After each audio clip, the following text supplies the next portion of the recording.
I am green. All right, we on? All right. All right.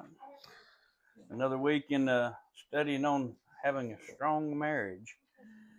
And the boss man here wanted us to go through 1 Corinthians 13. It hadn't been too long since we talked about this in the fruit of the Spirit, gifts of the Spirit, those, but we're gonna really put this in context or in the perspective of a relationship of marriage.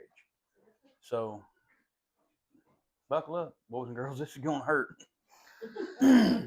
So like I gave y'all, I printed y'all out a sheet here, and this is actually a very common thing to do. But you should replace every time it talks about love with your name. So just brief instructions on the sheet. I've put the verses in there for you with blanks, so you'll replace that with your name. And then at the bottom is just a scale of 1 through 5, 1 being the least of like, oh no, I'm not good at this, and 5 being like, I feel like I'm doing a really good job at this.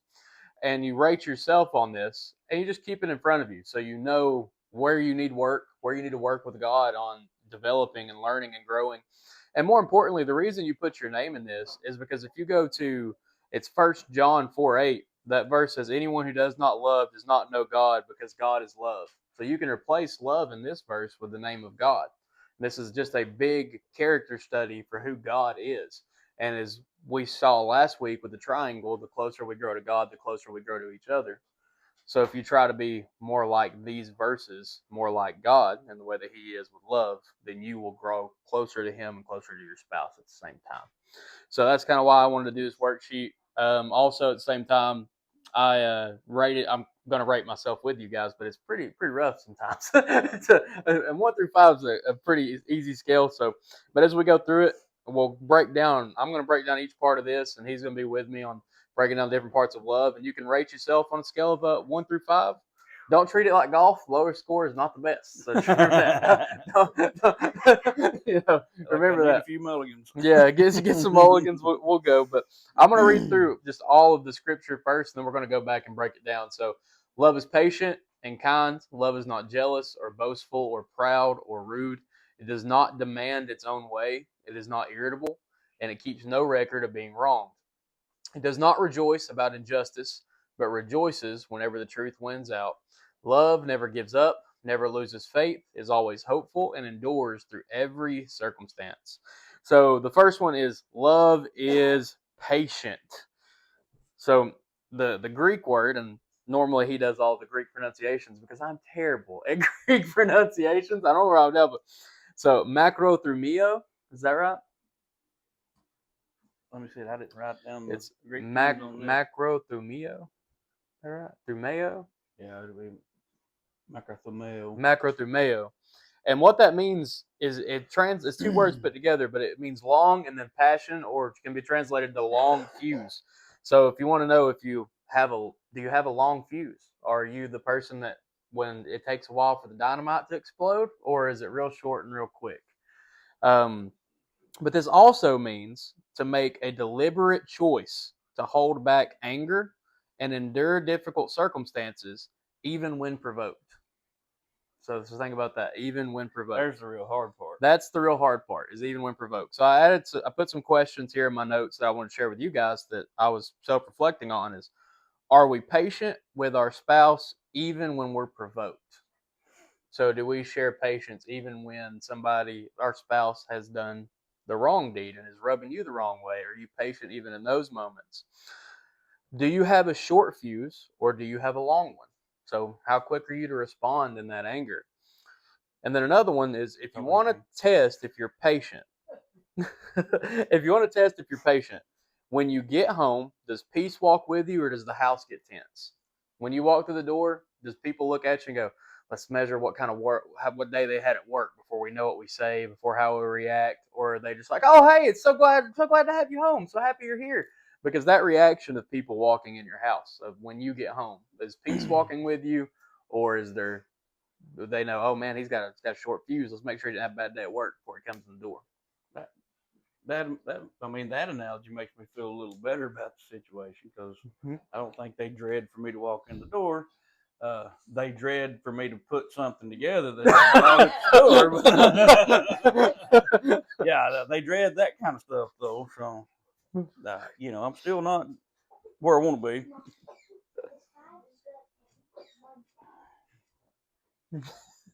Yeah, but for patience, just we should strive to be patient with one another, because think about if God wasn't patient with us, right? We talk about this as God's character. If God wasn't patient with us, we'd be in a really really bad spot. How often do we mess up? I mess up all the time. I mean, all the time, daily. I mess up. I'm asking for forgiveness and for help. Absolutely. So if God was not patient with us, we'd be in a really, really bad spot. And that can be true for your marriage. Like if you are not patient with one another and it's always quick and short and always this quick blow up, be in a really bad spot. You won't be in with patience, you grow, right? It doesn't mean that you don't confront conflict. We'll talk about that later in this verses. But what it does mean is you're patient with one another and try to look at it from their point of view. Like, why are they reacting this way? And that's hard to do in the moment, right? You start getting worked up and start kind of getting frustrated, you don't really stop and think, why are they responding this way? Like, they don't understand what I'm saying. Do they not get what I'm trying to say? And then patience just flies out the window and it becomes an argument. Yeah. Right.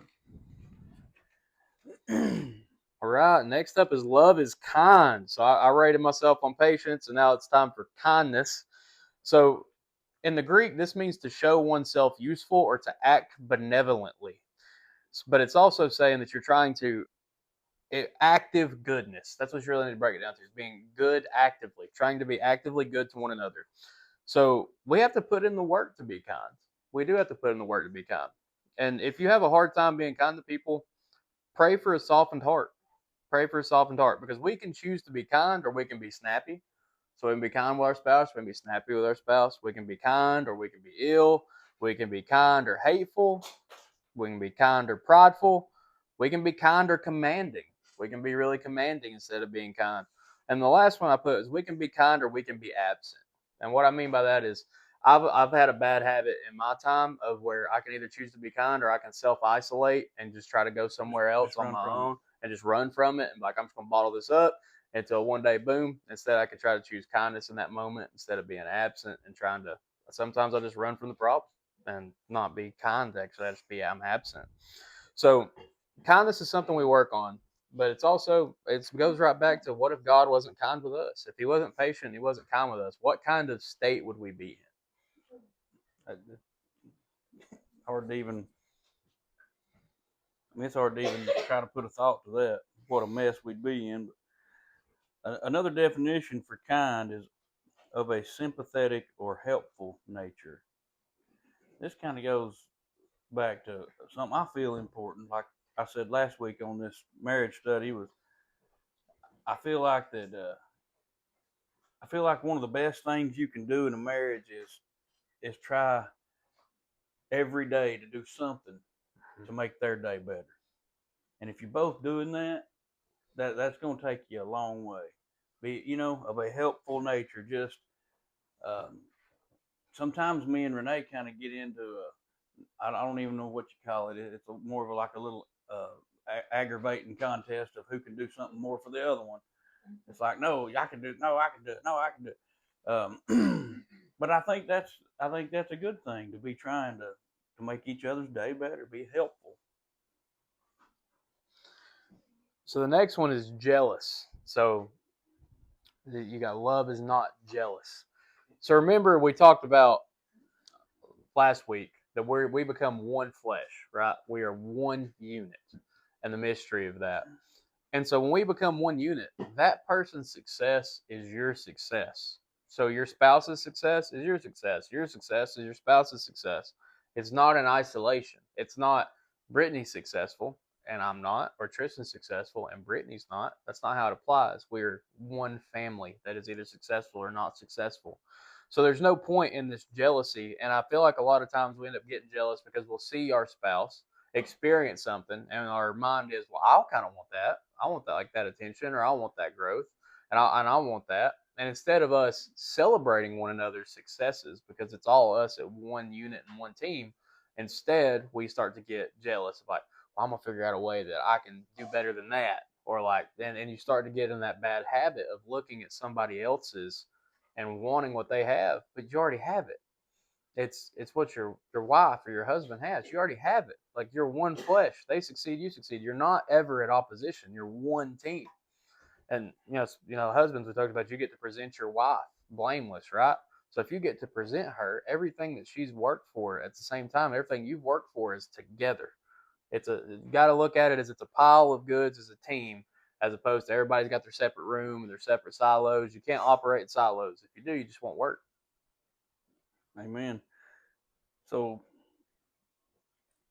I mean, we all know jealousy in the other sense of being jealous of your spouse, in a way of afraid they're flirting with somebody else, right? But we don't think about it too much in the way he just put it, like being kind of jealous of each other. Like, one of the definitions for jealous is hostile toward a rival or one believed to enjoy advantage.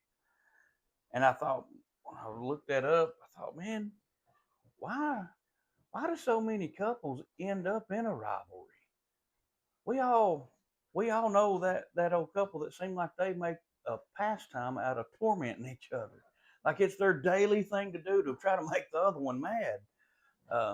And I don't know how or why that's a thing, why it happens so often. Like, it becomes a game just to try to get under the other one's skin. That's really silly to do. I mean, we're one flesh. So if I torment her and make her day bad, guess what? My day's getting bad.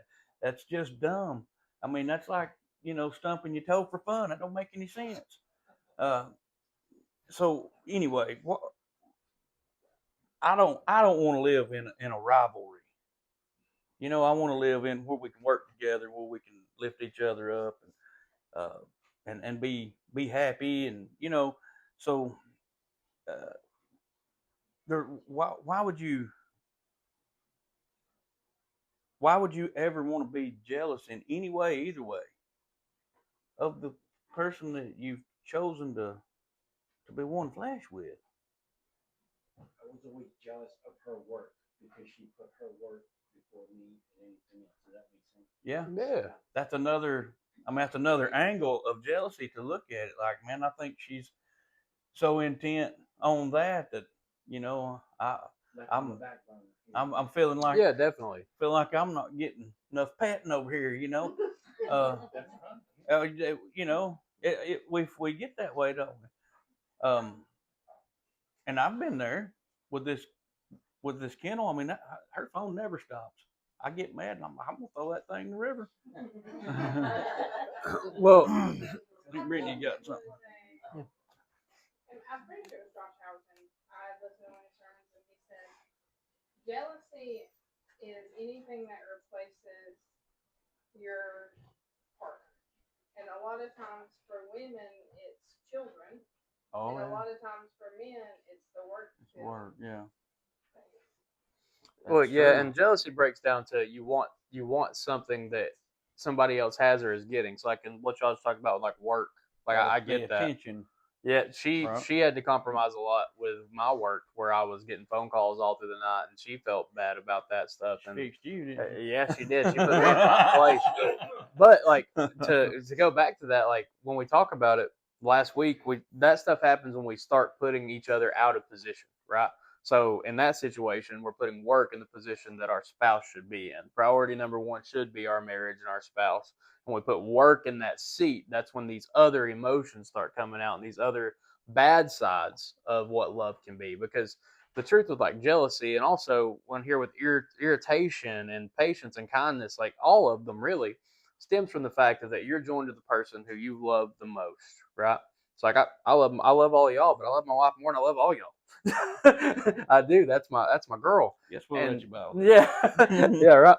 And so the emotional side of this is always a little bit more tense because you do spend so much time with them. You do care so much for them. So it's easy to get into the rudeness because you take a lot of it. For me, I've took that for granted, and I'll say something rude to Brittany, and I'm like, wow, I shouldn't have said that because I can keep being rude, and eventually she won't like the rude guy.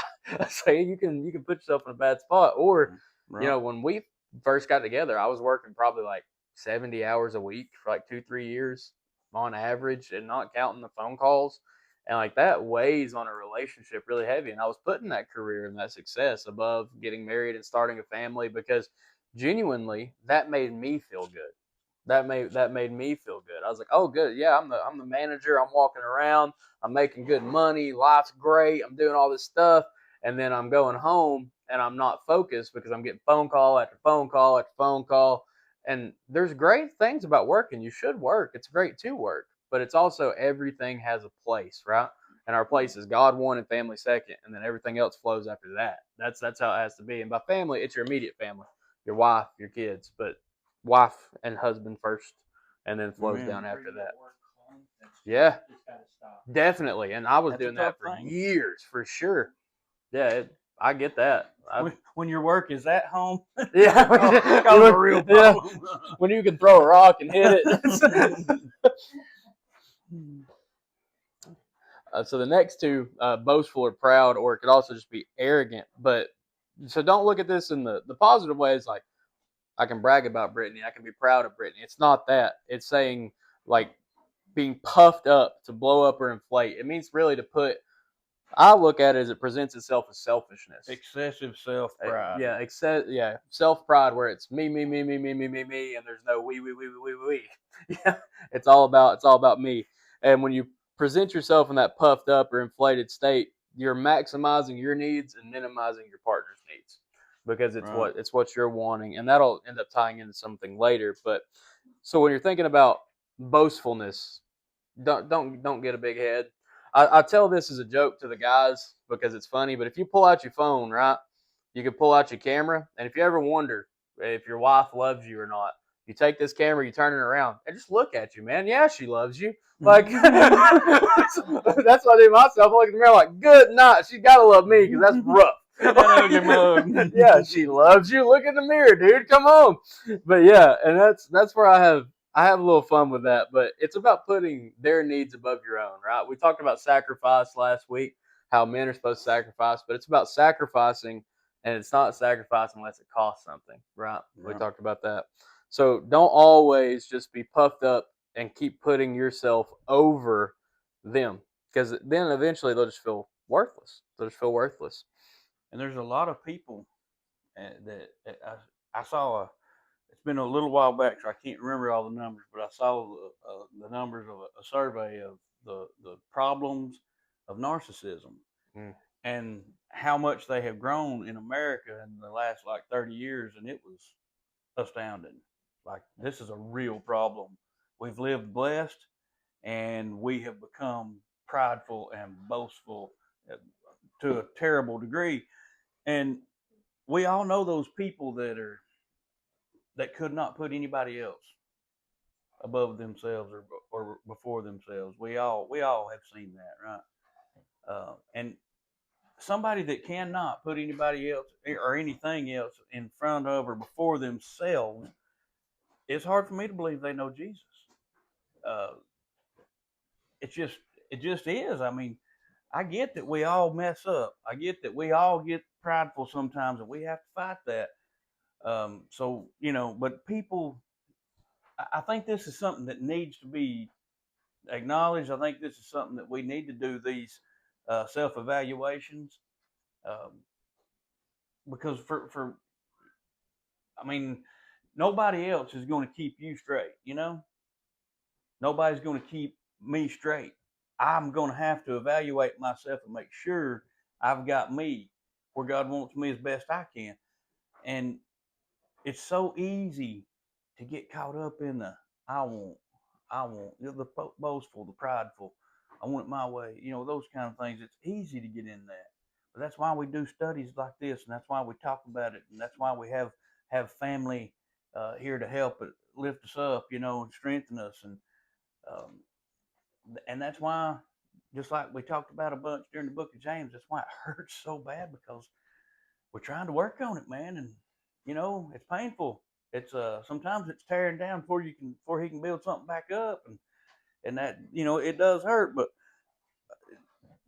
excessive self pride is going to get you nowhere, especially in a marriage. I mean, if you want to live a miserable life, just be prideful and put yourself above your spouse all the time. And like he said, before long they're not going to care much for being around you. And I made the joke last week that George Strait said, "You better baby your baby, or one day your baby will be gone." I think that's what he meant. A good test on if you want to know if you're prideful. Whenever you go to make decisions, especially important decisions, do you ever think about how it affects them or ever ask their opinion on it? Or do you just go and do what you think's best without ever getting any counsel? That's a good sign of showing if you're you-centered or them-centered. Is do you really think about what they think about the situation, or do you just go and do what you think's best? So that's a good way to look at that. Rude. So rude's fun. So it means shape or form, but it actually means to act outside of proper form or be thoughtless and disrespectful. So we recognize rude people all the time, don't we? Very easily. Let somebody be rude to a waitress across the restaurant. You'll tell, right? Or somebody be mean to a cashier in line. You'll know that they're being rude. We have a very hard time sometimes realizing when we're being rude, of when that mirror needs to be turned to us, right? Being rude is a super easy thing to spot. It's outside of proper form, but somebody acting in a way that is not how they should be acting. My goodness, what did this person do? Did they not use the coupon? What's going on? Like, you got to figure out why they're all mad. But when the shoe's on the other foot and we're being rude, we're like, well, that's not what I meant. So that's Right. not, and we don't realize we sound that way sometimes, right? And we can have the best of intentions, but how do you sound? So I used to have a teacher that always say, it's not what you say, Tristan, it's how you say it. I would hear Amen. that all the time from teachers because I'm a blunt guy. I'm very blunt. I don't really like sugarcoat a lot of stuff, but I had to learn some tact over the years just to be kinder to people. Now, I'm not saying sugarcoat sin or no, don't do that. But there's a difference in walking up to your buddy and be like, hey, man, I think you should go to the gym with me, or be like, dude, you've gained like 700 pounds. Like, what's wrong with you? Like, golly, got more chins out here. Like, what's going on? Fat boy. Yeah, like, there's some differences. And guys, we have a little bit more fun with the tough love thing. But like, there's a way to be rude and not to be rude when you approach people. Yeah, true. He said that about not what you say, but how you say it. I think that's a huge part of this, and it's something that is really tough in marriage. And my wife is the sweetest person I think I've ever met. She means well with everything she does. And it took me a good while to figure that out, that she really meant well with everything. Because she is so matter of fact. She sounds like a smart aleck. I mean, Becca was the first one giggling because Becca has worked right with her for years. And lots of times I promise Becca thought, what is she so mad about? But she really wasn't. She just says it so matter of fact that I'm like, what? I mean, you just want to fight? What's it? What are you talking about? Well, I mean, you just said that. I mean, you said that to me like a sailor would have said it to me in a bar. Come on, without the cussing, of course. But and she's like, I just had a lot on my mind. I didn't mean it that way. So it took us a long time. Now sometimes I'll stop and I'll be like, excuse me, and she'll say it. I wasn't trying to be rude. So it does matter how we say things, because I mean, let's be honest. I can say, Cynthia, I love you, and you're gonna think, sure you do, jerk. I know you do. Right. It really matters how we say stuff, and a lot of times with our spouse, we don't take that Very true. extra time to gauge everything we're saying, and we really ain't meaning to be mean and rude. We just said it in a way that it didn't. What do you want from me? That's rude. Well, I get that on like a different front. Like me and Brittany, if we ever have to have like big discussions, hardly ever any problems. If we have like a big thing we need to talk about, but to me, it's always like the little comments that'll get me. And I love her, and I make little comments too, so it's not just her. But it's like the little comments that'll just set me off. They get me, and I'm like, my goodness, today's the day. Like those when when somebody call you out for Yeah, pronouncing the salmon. word wrong? Yeah, yeah, salmon like those. Oh yeah, you did. Yeah, I did that to her. Exactly. Yeah, that's why I'm rating myself really low here. But it's the little comments sometimes too, right? It's not always the big stuff. Like her and I don't really ever get in conflict over big stuff. But it's just like little tiny things. There it is, and they and get most you. of the time they are little things that cause us to have a problem. It's usually something small. Then we have this conflict on it, and a lot of times it's just because we misunderstood each other. Nobody was trying to tear the other one down. We just thought the other one said something or meant something, and now we're about, hey, you ain't gonna talk to me like that. And most of the time it's something small that just got misunderstood.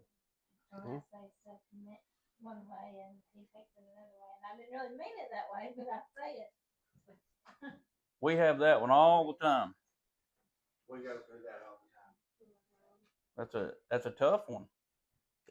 So I think we should put our heads together and develop a good system here of how we can I'll let you know.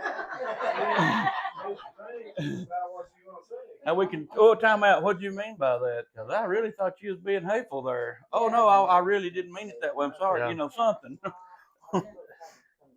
Yeah. The best advice I got for it, and I fell at this, but I was talking to a pastor, and he said the way that I handle that is I'll say, what did you mean? And you say, like, what did you mean by that? He said, because what I thought you said is, and he'll say how he took whatever was said to him, and whether that be negative or positive, like, hey, this is what I thought you're saying. And most of the time, his wife would immediately be like, whoa, that's not at all what I was trying to tell you. Or in the rare cases, it's like, yeah, Yeah, you jerk. yeah, you jerk, figure it out. I mean, Yeah, dude. like ask clarifying Absolutely. questions, right? That's anything in any debate. Ask clarifying questions, right? It shouldn't be a debate, but you can ask clarifying questions, figure stuff out. But to be fair, in that timeout moment, in that situation, we all have to be ready to step back and say, all right, I'm going to believe them. I'm not going to take this preemptive. I've Yeah. already decided what you meant, and we're going to fight about it now. We have to stop and say, okay, what'd you mean? How'd you mean that? Because I thought you were being really rude. And if we can do that, it would really help all of us a lot. So the next one is love does not insist in its own way. I put it as demanding. So does not demand its own way. And what the saying, we talked about it a bit, but I always put it as, are you a my way or the highway kind of person? Is that where you at? Are you my way or the highway? How do you how do you function in that setting? Are you, we're going to do things, we're going to do it this way, and if it gets off track, I'm going to be a little bit mad about it, and it's just not going to go well until it's back on my track? Or are you willing to let others express themselves in those settings? I mean, in the spousal settings, like, you got to be able to lead, but also be able to take, hey, there might be a better way to do this. Like, are you a learner? Because there's things, my wife who just ran in front of the camera to the bathroom too, she will have so much more knowledge, especially about the kids, than I ever had. She studied this stuff. She went to school for this stuff. She can tell me, like, hey, I think this is really going on with the kids. And my instinct is like, psh, I don't think that's going on with the kid. And 9 times out of 10, she's right. Like, there's areas that you guys complement each other that you got to be able to compromise on the way to go. Because it would be like if I tried to go down to the kennel and tell Renee how to deal with dogs. That would be the dumbest thing I ever did in my life. Yeah. I'd get kicked in the face. It wouldn't go well. But when you go to do those, remember that everybody has their areas of expertise, right? We're all built so unique and so different. So it can't be just your way or the highway, because there might be 500 different ways that are better than the way you know what to do. So don't just be always demanding. Now, there are things we don't budge on. Like, we don't budge on our faith. Like, if Brittany came to me and said, hey, I feel like we need to go and start worshiping Buddha, I'd say, hey, no go. We got to talk about this. Not happening. Like that's a little bit different. But when it comes to life, we can be flexible in the way that we get there, as long as we get to the destination. Amen. And it is important, and it will be a blessing and a help to you in your marriage if you realize what he just said, and you approach every day that way. Because if we just step back and look at all the facts here in this honestly, God made men one way with a purpose, and he made women another way with a purpose, and he put them together with a purpose, so we can accomplish a lot more. So, ladies, I don't know if y'all realize this or not, both sides of your brain works at the same time, and ours does not. I can't cook 3 or 4 things on the stove and have something in the oven and deal with the kids and I can't do that. Somebody's getting beat up or the house is going to burn down. It's not going to be good. I'm not made that. Now I can go work that grill. If I got something to focus on, I can handle that. You give me a task, I can do something. But we're made different and we're put together to be one so that we can accomplish a whole lot more. And working together gets that. And when you get to that place, and now I'm just looking around, some of y'all may be right there, but when you get to that place, it makes everything in life better. It really does. Like when you can sit down and just talk about what we got going on, what's happening, what we need to do, and work out a plan together and go at it. And she can do the things she's strong at, you do the things you're strong at. What a pleasure, what a peaceful life that is to have.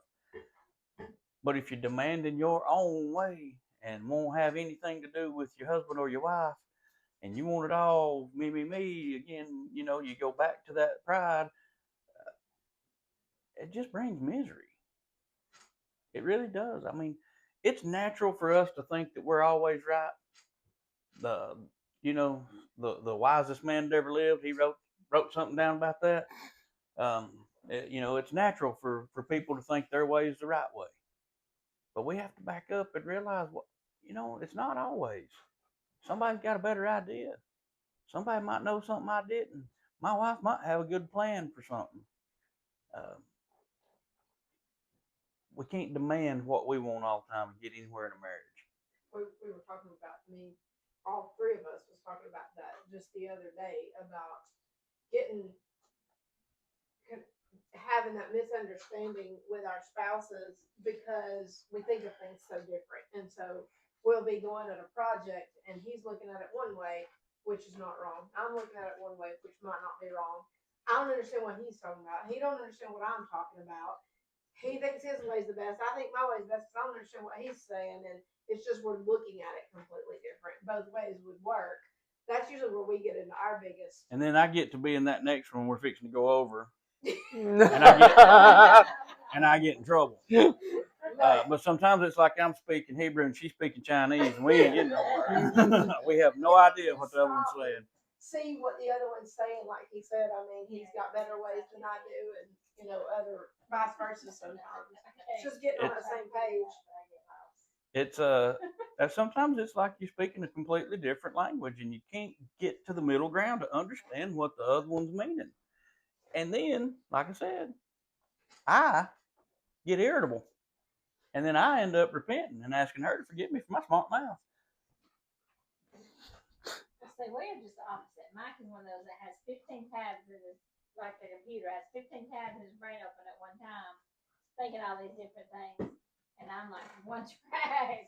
We're the total opposite. And I can't figure out his way. I'm one of those that has to see it. But he can, like, I don't know, he can see it in his mind, but I physically have to see it to know what you're talking about. That's part of the problem with us like she's working on something. I'm visualizing, and she's like, take me out there and show me what you're talking about. Yeah, and that's a challenge one because Brittany's a visualizer. She can sit there and tell you, like, this is how I think this is going to work, and she'll start explaining it. And I'm like, look, I need to see the room. What kind of parts am I working with? Like, what? Like, this don't make a bit of sense to me. Like, what are you talking about? Yeah, 100%. Yeah, I don't know what you're trying to tell me to do. So if you would have just gave me this info and said go, you would come home, the house would be burnt down. There would be nothing that you would get done, for sure. And that leads us into love is not irritable. So it's not irritable. So how often do we respond in irritation to one another? Or we're irritated about something else and take that out on each other? Because I felt that one. I felt that one, guys, all the time. Especially, look, caffeine headache's real. I'll fail today. Give me time. Trying not to. But yeah, irritation. So, and one thing I'd like to encourage you to do is try to find out what does irritate your spouse and try to either work on those things together or avoid those things, right? Like there's irritation zones, it's gonna Yeah. don't poke the bear. Don't use them like a weapon. Yeah, don't poke the bear. Yeah, like that. Don't just like poke. Yeah, don't do that. Let's not poke the bear. Like if you know it's gonna irritate them, try to either avoid it or like find a better solution on communication. Because Brittany and I had learned that. I mean, when you're new to marriage, you're learning all the little irritation things, right? Like she know. I'm telling you, her and I have probably almost fist fought over the straight iron in the bathroom. Like that little cord will drive me nuts. And so she don't leave it there anymore. So it all works out most of the time. Or I just go downstairs in the morning instead of going to the restroom upstairs. It's like there's a way to avoid the irritation. There's times where just because I'm irritated at him, you know how he is about the toothpaste had has to be rolled. I will purposely go in there and squeeze it in the middle just to irritate him. See, don't poke the bear. That's what we're talking about. He's not your rival. Yeah, like let's not poke the bear. To be fair, I get it, but when she puts the toilet paper or the paper towel, it's got to be over. She puts it up, and I want to jerk it. Listen, No, it has that's like psychopath stuff there. I mean, you got to have the paper over it. You can't have it under.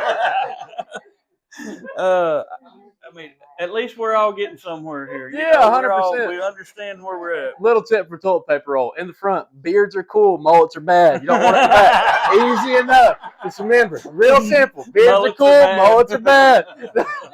I heard that's beards are cool. I got you. Don't worry about it. You'll hear her That's- in there giggling when she's changing the roll. To be fair, that's coming from a bald man, so keep that in mind. But it works. I don't have to worry about that because my toilet paper holder broke. So Just set it on top. Yeah. Hey, avoid the trigger point. It works out. So I don't have to worry about arguing on Let- that part. Yeah. Yes, I Yeah, agree with that. Let's don't talk about it too long.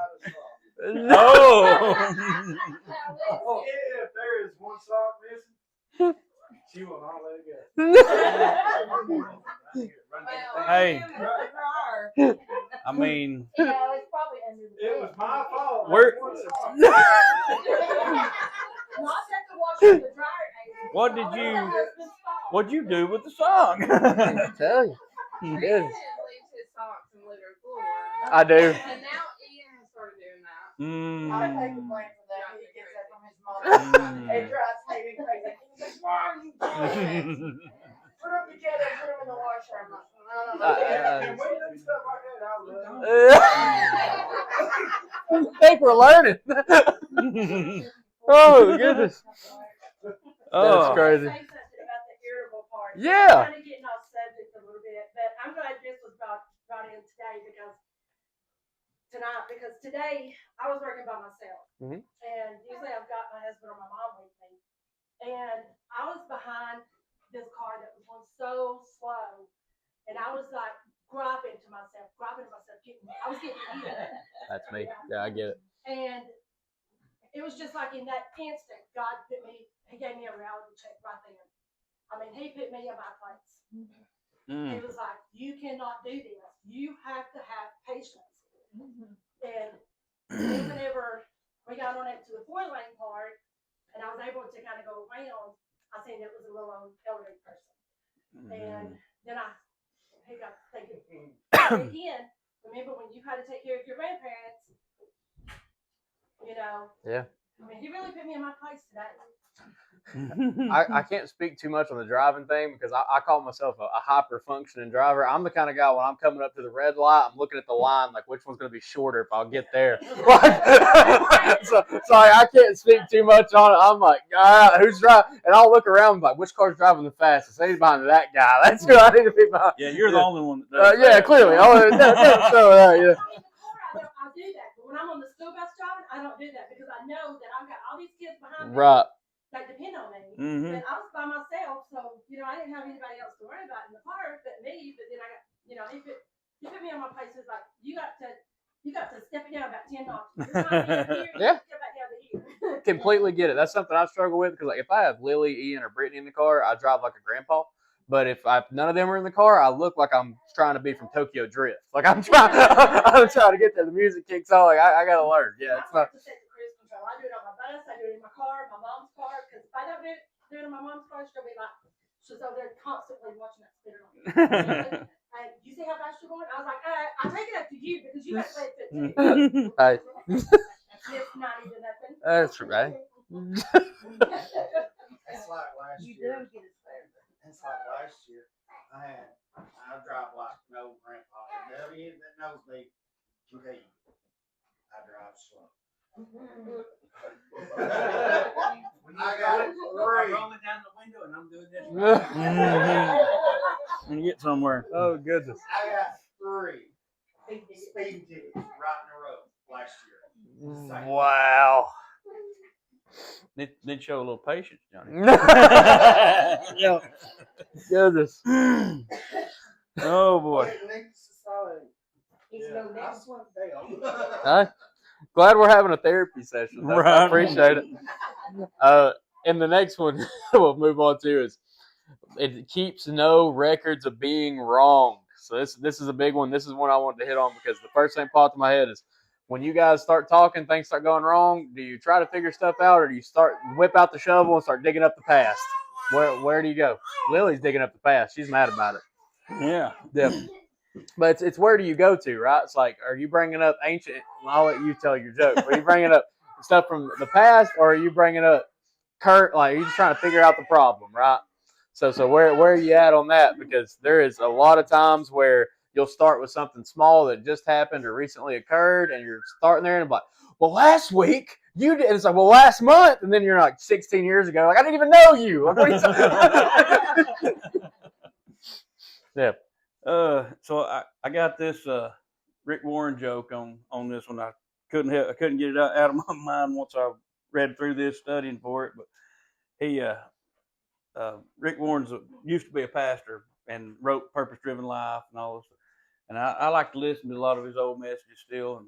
And anyway, he said that him and a friend were talking, and he said his friend told him, so me and my wife got a big fight last night, man, and she got historical. And he said, don't you mean hysterical? And he said, no, I mean she got historical. She told me every wrong thing I've ever done.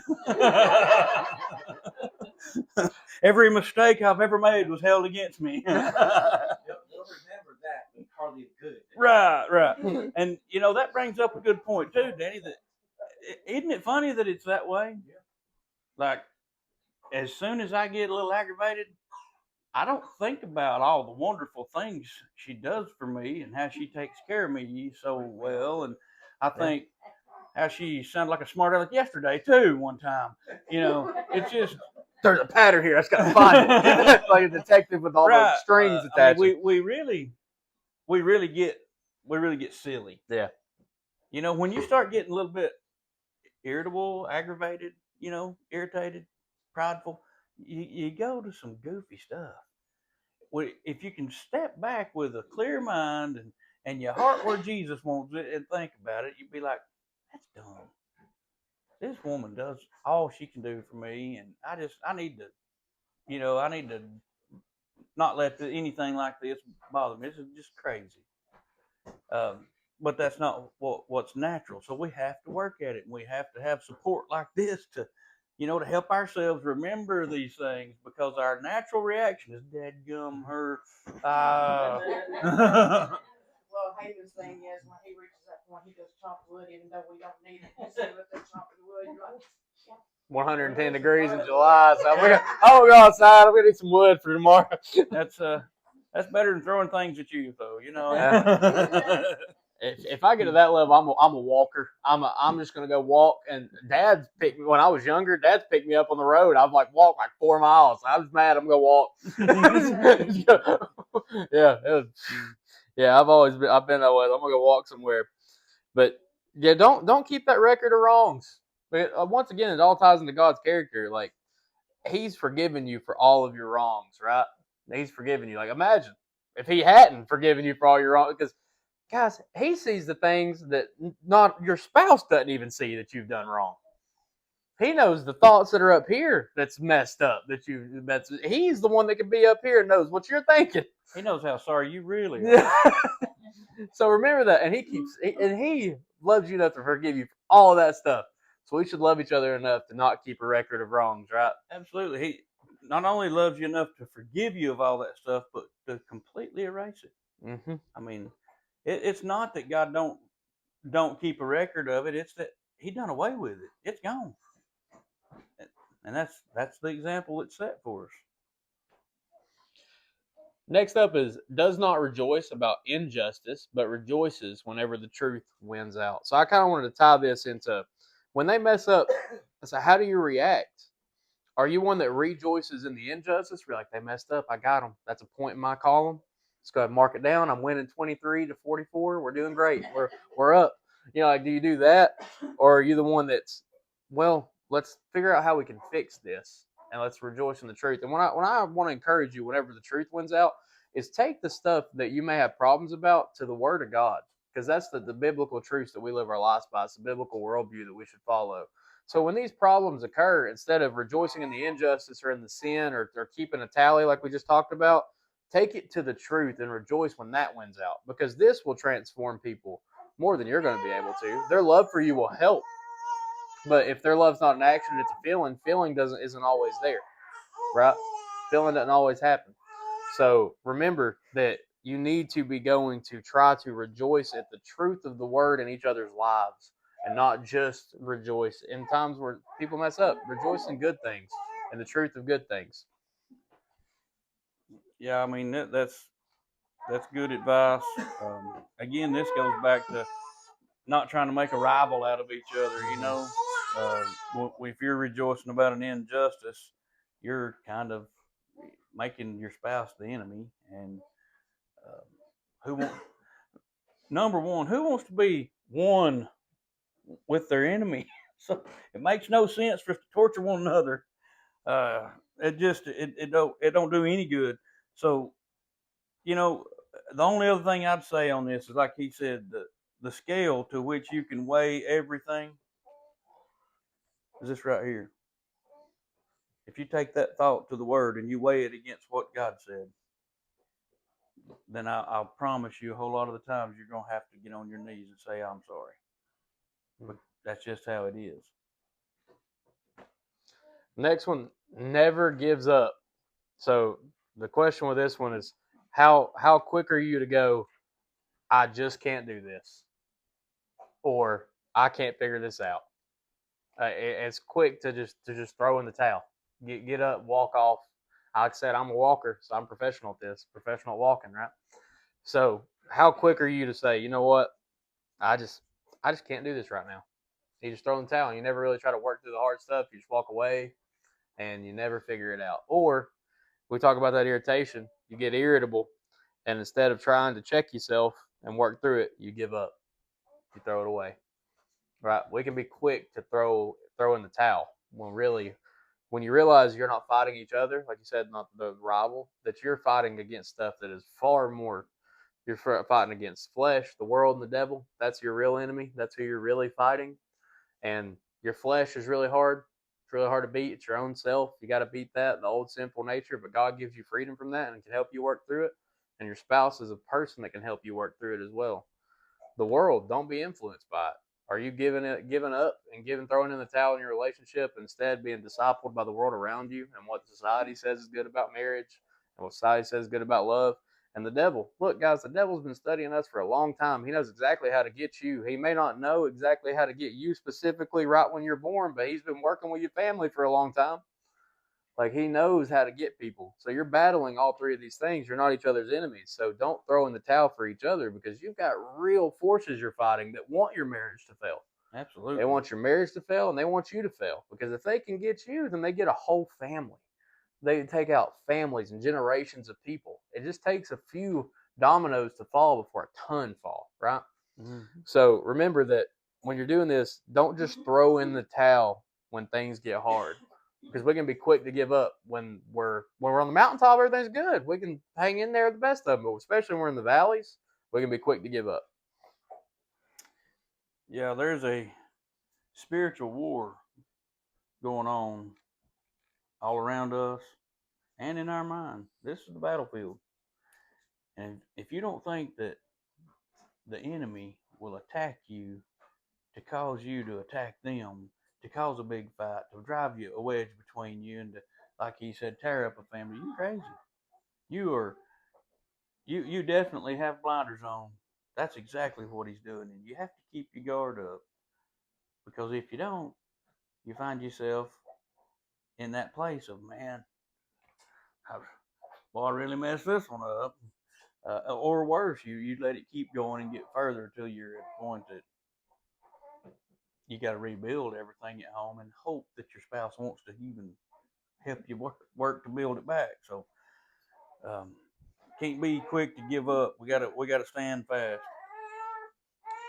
Never loses faith. So we talked about never giving up, but now it's never loses faith. So stay and remain faithful. This doesn't mean just not running around on each other. That's obviously a big part of it, of being faithful to one another. But it also means being faithful in their character. So when somebody comes up to you with probably a rumor or something that about maybe your significant other, probably don't take that at face value. Don't just take that and run with the ball. Also, know their character, know how they are, know who they are, and have faith in that. that God's molding them into a better person as well. And when He's working on people, never give up on them. You don't want to lose faith, especially in your marriage. That you don't want to lose faith there. That's where you get some really difficult circumstances. If you lose faith in one another, you got a long kind of comeback trail from losing faith, right? So when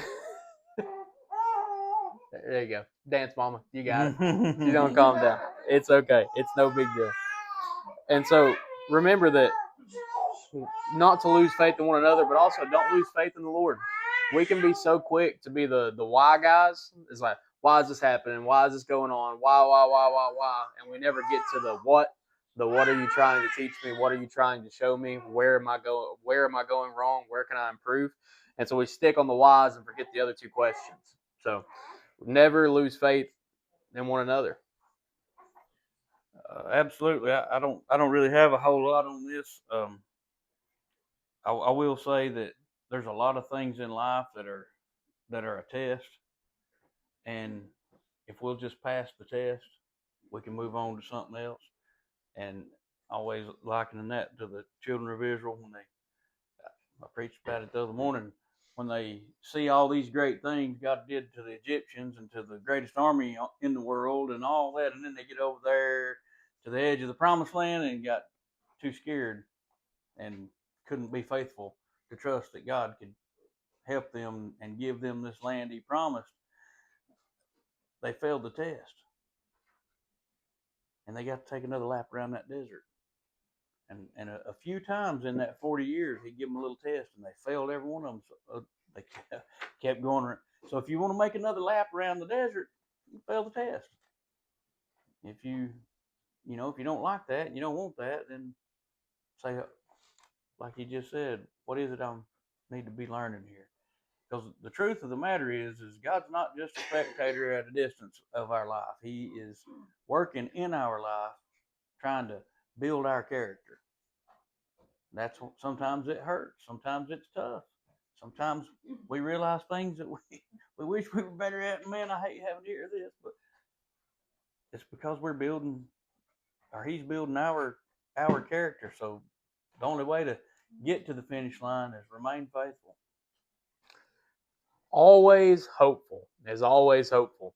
So to put this in a little bit romantic terms, are you the wind beneath their wings? do you lift them up?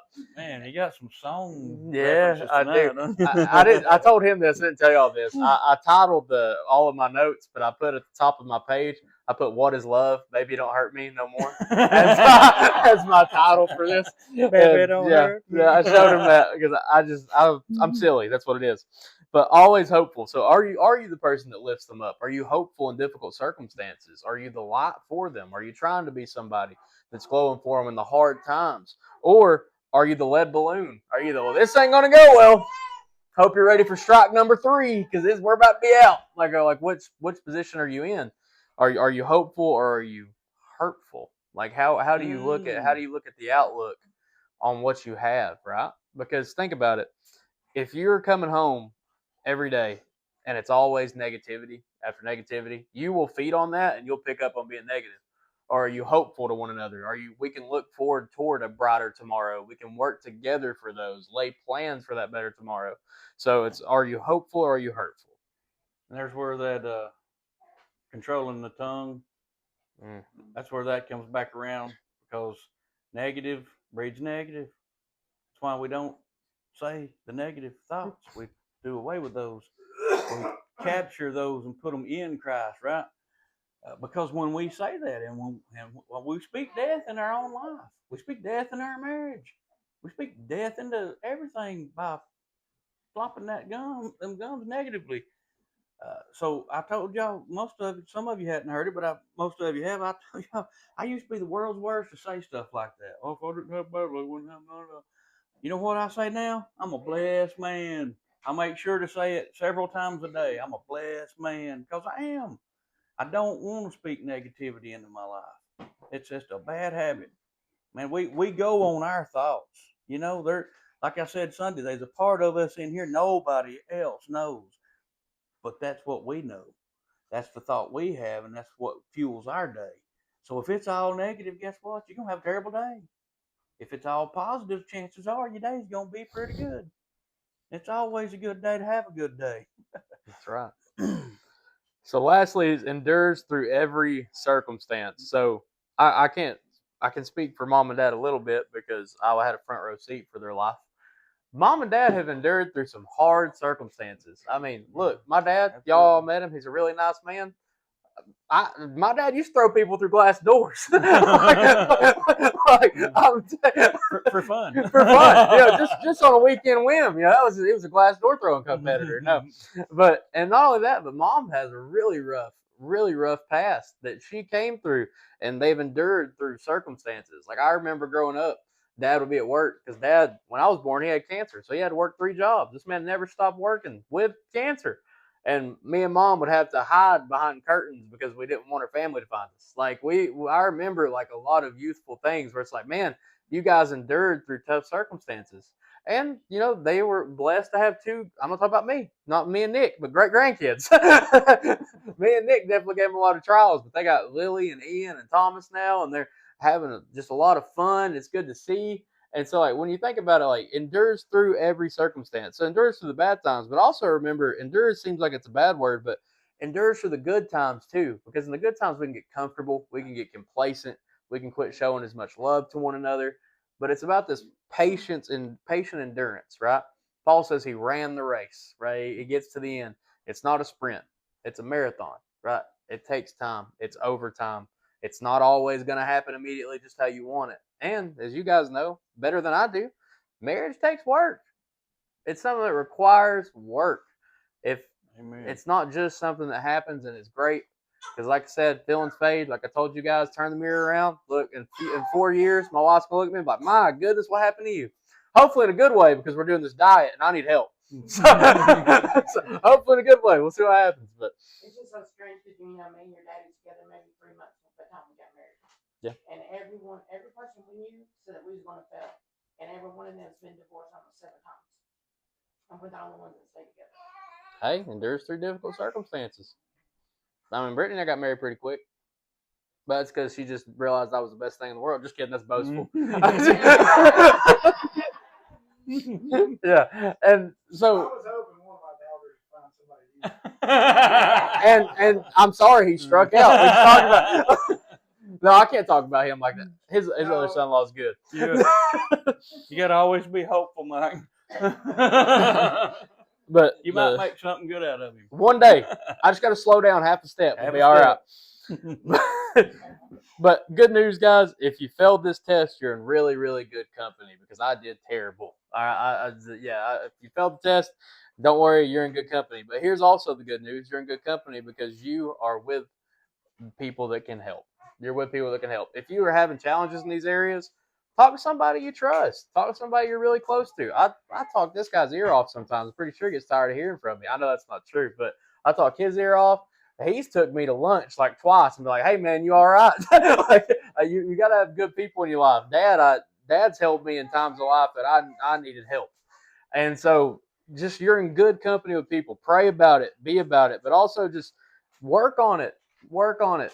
And the best part about it is love is a fruit of the spirit. And he's talking about fruit grows. The closer you get to God, he'll produce more of this stuff in you. It will become easier because he's working to produce all of this in your life. He wants this for you. He wants you to have this in your life, and he'll produce it. I think what would be a fun thing to do is to give this to your spouse and let them use a different color ink and then fill it out for you.